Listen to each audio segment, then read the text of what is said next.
Maintenant, si vous aimez le sport et que vous avez suivi le premier match de la série entre les Maple Leafs de Toronto et donc les Panthers de la Floride, vous avez probablement visionné au moins 8 minutes et demie de publicité qui faisait la promotion des plateformes de paris sportifs.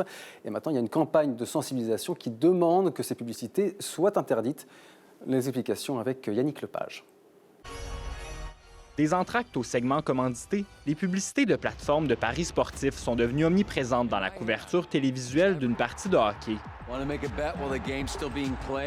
Depuis la légalisation de l'industrie du jeu en ligne l'an dernier en Ontario, ces plateformes ont rapidement fait leur place dans le monde du sport, une bien trop grande place aux yeux de militants et d'experts qui craignent les effets sur les jeunes notamment. A lot of the marketing is focusing on grabbing the attention.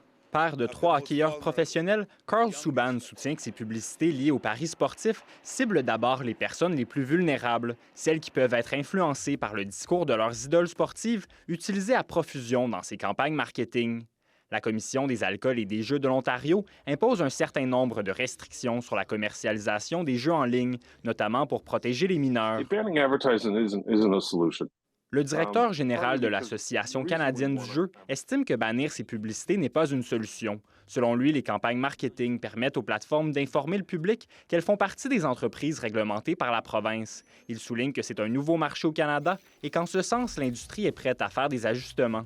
The second you go on TV, you're basically saying my product is for anyone. Mais selon cet ancien employé de l'industrie publicitaire, dès qu'une entreprise fait la promotion de ses services à la télé sur heure de grande écoute, elle envoie le message que son produit est approprié pour tous les âges. Le jeu est pourtant interdit aux mineurs. Alors, il y a une contradiction dans les messages qu'on envoie aux mineurs. On leur dit que c'est bien, on fait la promotion, mais en même temps, on leur dit vous n'avez pas le droit et il ne faut pas le faire et il faut se contrôler. Donc, on les embarque dans une normalisation qui est probablement malsaine. Our government, those in charge, need to pay attention.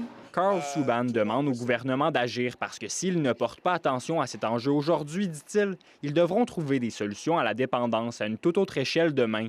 D'ici à ce qu'une nouvelle réglementation soit mise en place, Carl Subban compte continuer ses efforts de sensibilisation auprès des jeunes. Ici Yannick Lepage, Radio-Canada, Toronto.